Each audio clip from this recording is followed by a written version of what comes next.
Welcome to Rita's Kitchen. We'll be making ground turkey Mexican cornbread muffins without the jiffy homemade cornbread. That grandma's cornbread. So I've already mixed it for you guys. I'm going to let you guys know what I put in it. Now it's totally up to you out there how big of a pan or how big your muffins are going to be, but mine are jumbo. So I went with a medium-sized bowl which contains 2.5 cups of cornmeal, 4 ounces of flour, a tablespoon of baking soda, and what that baking soda do, it actually helps the bread rise. Then I did a pinch of salt, some buttermilk, you know, that's that good old grandma cooking. I did some oil. Usually in our household, my family growing up, we like to use the old oil from the chicken grease or the pork chops. Yes, I ate it growing up. But in this household today, we're using clean oil. I use 4 ounces of oil.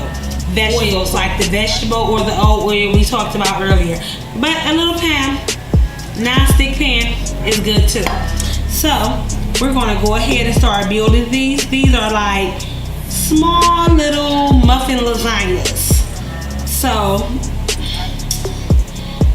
put you a ladle of cornbread down in each slot.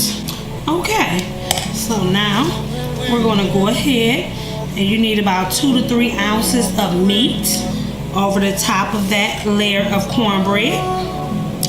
Okay, now we have let our muffins cook for 37 whole minutes. I want to show you guys what it should look like. Don't forget, this is a jumbo muffin. So don't burn your little bitty muffins up. This is a jumbo. And 2 is enough because they are big, they are plump, and they are gorgeous. And we're gonna bust them open for you guys to see how it's going to look.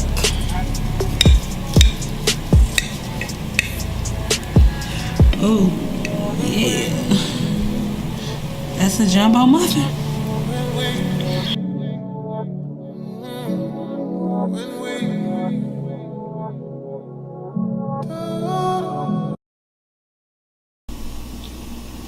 Welcome to Rita's Kitchen. Today we'll be doing roasted red pepper seared chicken Alfredo. I've already put the boneless skinless chicken breast in the pan and it's searing away.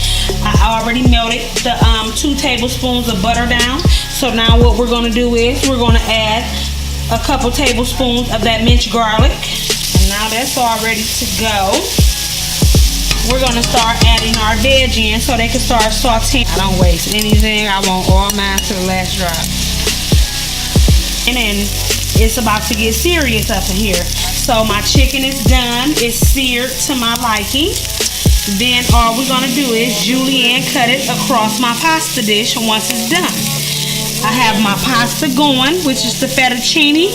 I allow this to go for about 10 to 12 minutes. You don't want to overdo your pasta after.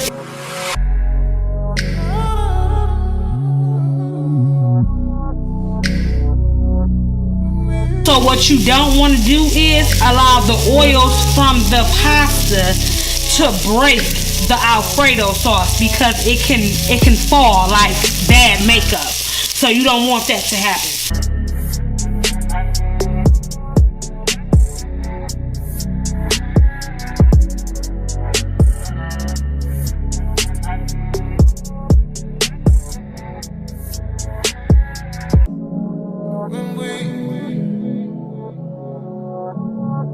We're going to let that do what it do and allow One Hell of a Writer Productions as well to come in and show you guys this beautiful sauce that has come about.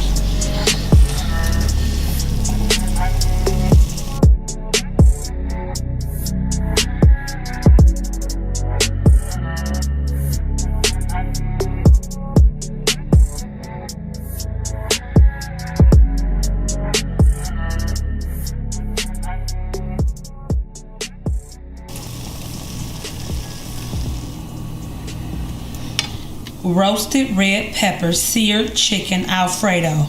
Voila.